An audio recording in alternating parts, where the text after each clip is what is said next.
Desde el Vaticano II, los católicos han visto muchos cambios en la liturgia y mientras algunos dicen que estos fueron requeridos por el concilio, otros dicen que no tienen nada que ver con las reformas del Concilio Vaticano II.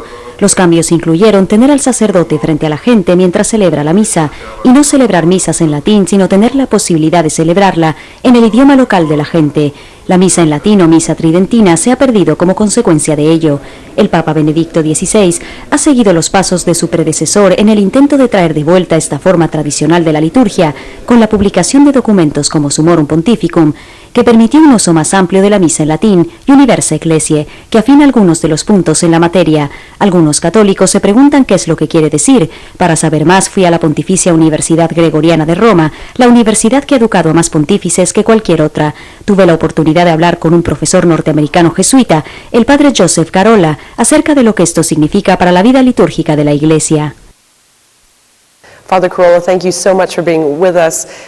Carolla, muchas gracias por estar con nosotros. La primera pregunta que tengo es sobre Summorum Pontificum, Universa Ecclesiae. Para empezar, ¿lo que es Summorum Pontificum y por qué el Papa Benedicto XVI siente la necesidad de hacer este documento sobre la liturgia? Summorum Pontificum is a motu proprio.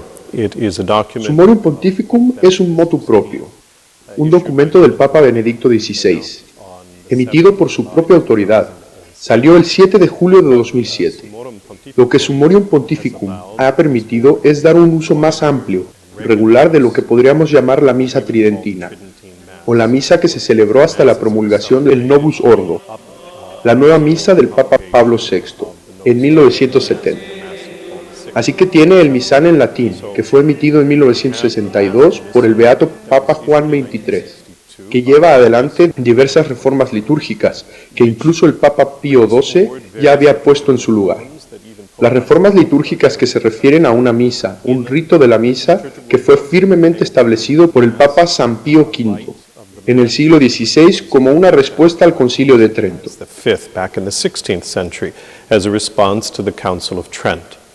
Así que en 1962 Juan XXIII publicó este misal, que fue el misal que se utilizó durante el Concilio Vaticano II.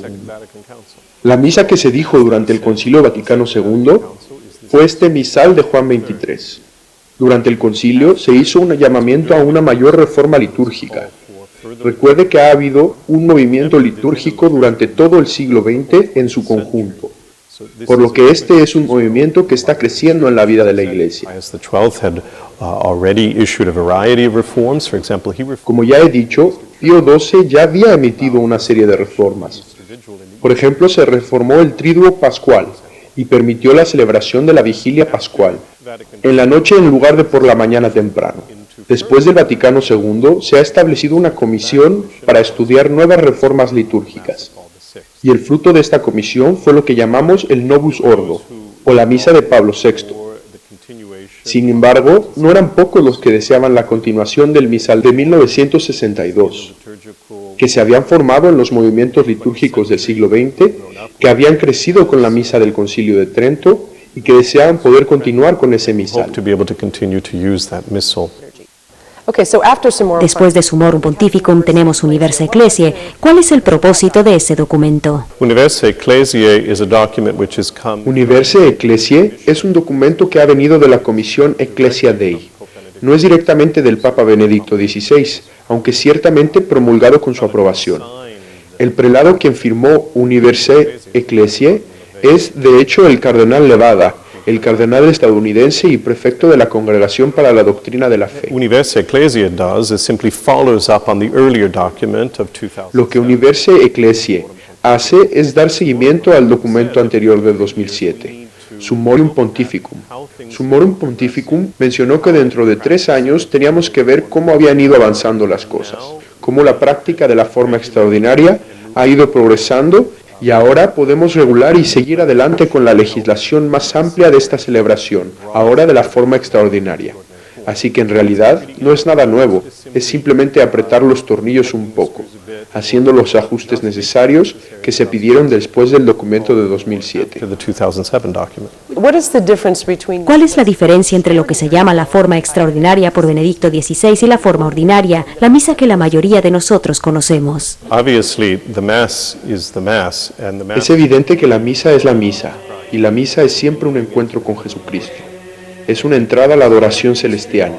Es el misterio de nuestra salvación. Ese es el punto central de la celebración de la Eucaristía, para encontrar a Cristo en su palabra, en su cuerpo y en su sangre, y para entrar en su liturgia celestial. Toda celebración, ya sea de la forma extraordinaria o la forma ordinaria, debe ser esto, y esto es en su esencia. Lo que proporciona la forma extraordinaria sobre todo es una misa solemne, es un entrar en el misterio, la poesía de la forma litúrgica.